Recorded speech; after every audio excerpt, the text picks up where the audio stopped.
There's nothing to watch on YouTube. Oh, hello.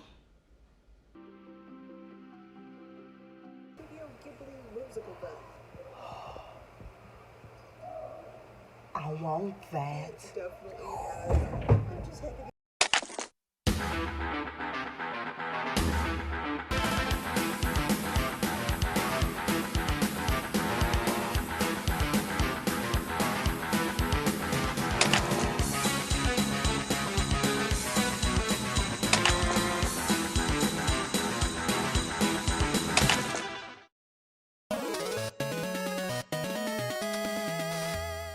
Hey lovelies, as you can see from the intro, I was super motivated by QP or Keepy's creations, and I knew I wanted to have rock friends of my own. So I sketched out some of my ideas and then I got to work. So I watched a tutorial on how to use air dry clay, and they say the best thing to do is to use foil as a base. And I did air dry clay sculpting before, and I did not know about this, and I went into some problems, but the foil based helped a lot. And when I say a lot, so basically you just take some foil and you scrunch it up into a ball or the shape of choice. And because I don't know, foil just stick to itself, so it works. And I just squished and squished and squished until I got a shape that I liked. Then I rolled out a sheet of clay and I put it over the shape that I created with the foil. Now, don't do what I did. Do not roll out the clay as thin as I did. Otherwise, you will have problems in the future. Yeah. So, if you're doing this, or when you're doing this, make sure and roll out the clay. Have some thickness with the clay. You'll thank me. You will thank me.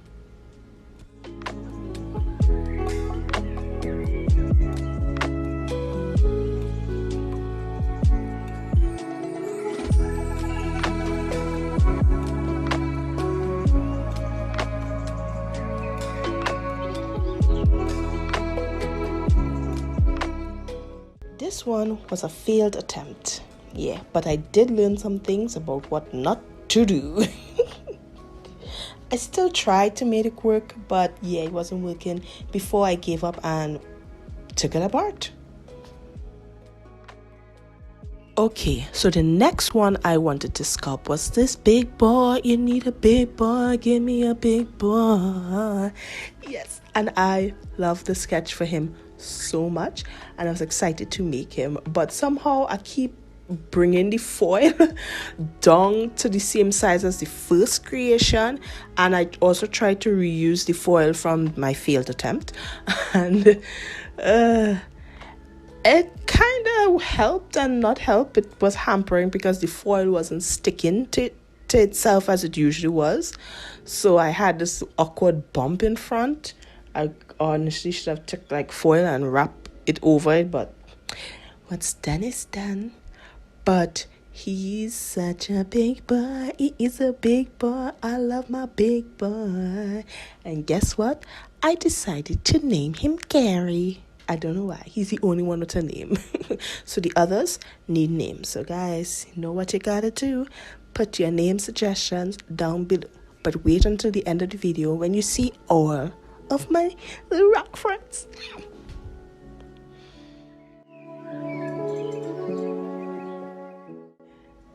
I had a vision of having a potato boy, just a sad potato boy, just laying down, sleeping, or being sad for some reason. The sketch came out so cute, and with the foil, you see he got a big booty, got a big booty. Big booty, got a big booty. I don't know why, but I love his shape. His shape is mwah, for me. And with the addition of his wiggle legs, he's done, and it's time to leave them overnight to dry. I also sculpted some more with the extra clay that I have, but I didn't feel like filming those, but you'll see them later on.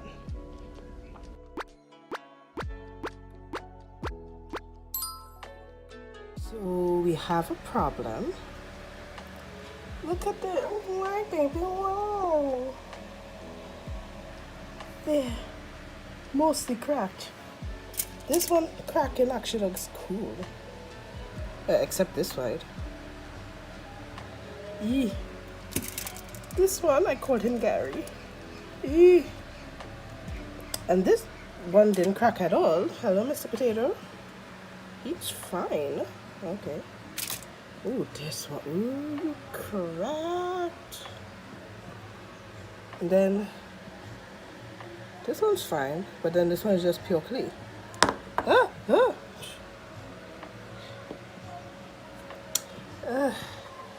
I wonder if it's too late to take water and try and fix it. We'll see. And look at that. So I was able to rectify it a bit. I think the cracks will still show. But yeah, I was able to save it. Yay. Look at that. So it involved a lot of rubbing. But I was able to get it. And now I should listen to the video I watch. And they say when they're a little dry, put them on a rack and cover them with tissue paper. So I'm going to do that now. It will slow down the drying, but at least it will minimize the cracking. So wish me luck. Yeah, and as a total surprise to no one, the rubbing the water in the cracks did nothing. The cracks came back and it seemed to have been worse. You know how I said don't roll out the clay too thin, it might have problems in the future? This is the problem. The video did warn me that having thin clay can have a higher chance of the clay cracking, and yeah, that seems to be happening. Look at his booty. Look at my potato booty. He's cracked all over. I was so sad. I was trying to avoid buying more clay, but it was inevitable. I had to go out and buy more clay.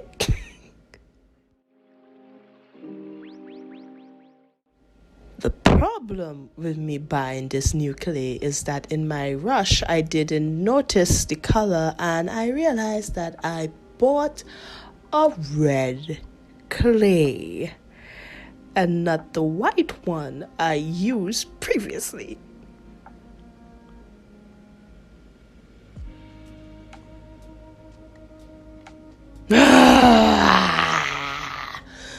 As if this project wasn't already stressing me out. But I made the best of it and I made a slurry, I think you call it.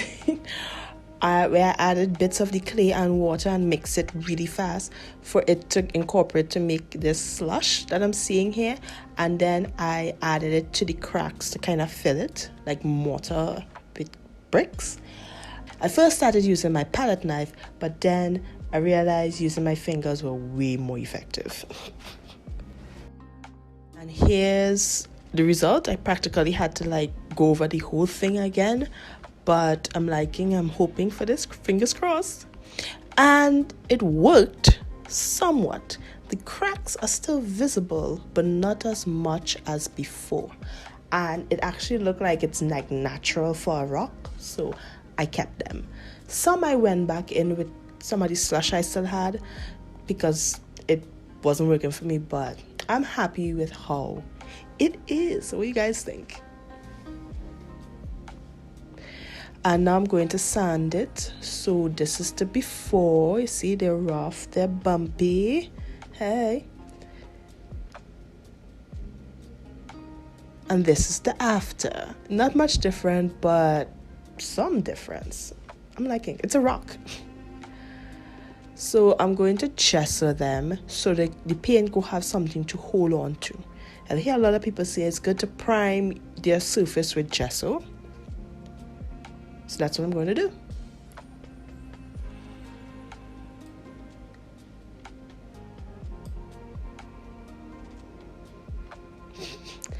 And it kind of seems that I started from base 1 before they cracked. Look, here they all are. So now it's time to have it the rock color. So I'm giving it a base of gray, and I'm not gonna lie, I'm gonna miss the white. It kind of hurt painting over the white.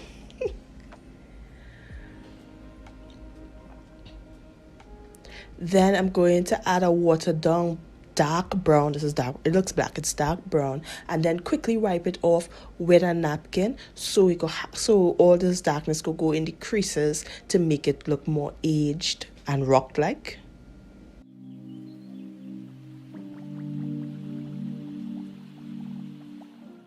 And now I'm adding the highlights to the very edges. I'm literally just following QP's tutorial to a T. And now I'm painting the parts where I want to add moss to thing, and I'm doing it off camera. I thought I was doing it on camera, guys. I am so sorry. But the parts where I want to add the moss are painted green. Again, I'm following QP's tutorial to a T. But first, I want to add some decor in the form of mushrooms. So 3 of these mushrooms I sculpted from the clay, and the rest was hot glue mushrooms. I learned how to do this from Prickly Alpaca. I love her videos. She inspired me to actually even try this too. And it's where you basically take a hot glue gun, put some dots on a surface where you could scrape it off, and then in some water do some lines to make the stalks of the mushrooms, and boom, you got mushrooms. I'm now gluing the mushrooms to my rock friends. This way when I put the moss, it could kind of hide the hot glue gun marks that I'm sure that was left behind. So here I am positioning where I want the mushrooms to be, and then putting a dot of glue on my mat and dipping the mushroom into that, and then putting it on my rock friend. This way I could hold it and let it dry, and it could hold its position so it won't just lean on the creature. Okay, so in my area I don't have access to moss, so I took some yarn, cut it up real fine, and made it into like this fabric. It's really soft and wiry. And then I added glue and paint to it. You can see it come up with this kind of weird textured thing. I don't know why, it's just cool. And that is how I made my DIY moss. And I took my palette knife and I placed it on the parts I painted green. Well, I first used my paintbrush, but that wasn't working, and that's when I picked up the palette knife to spread it all over my little rock friend. Well, rock friends. I like the effect this came out with. So if you don't have access to moss, I highly recommend this. I got this idea from Delightful when she did Jade's flocking. I think she called it flocking. Yeah, it worked really well with Jade's hair, so I say I'll try it too. And this is how the moss came out. I changed the tone because I find it was too bright, and also to make the moss seem so more varied, I added dark spots, and I also got a lighter color to highlight some of the moss. Like just how I painted the rock is the same way I painted the moss. And now we're done. Hey, so guys, what do you think of my rock friends? I love them so much. I'm looking at them arranged around my room. I plan to randomly change them around. Like, who needs an elf on the shelf when you got a rock friend on the shelf? It was so fun going outside and placing them among my plants to see how they look, and it's so cute. They look so good, guys. I highly recommend you to try to make your own rock friends. Sketch them out, have some fun with the shapes, and your room would look so cute with them. Or you could even put them in the garden. Just have like a protective coat so they could survive the elements outside. And yeah, thanks so much for watching, lovelies. I hope you enjoyed this video. Don't forget to hit that like button and subscribe. And I hope you enjoyed yourself in watching this video. Oh, and don't forget, we need names for all these. We only have a name for Gary. He's the only one I have a name for. The rest is up to you. So leave a comment down below. Okay, lovelies, here they are, or here they are all lined up, and I'll see you in the next video, lovelies. Bye-bye. Bye.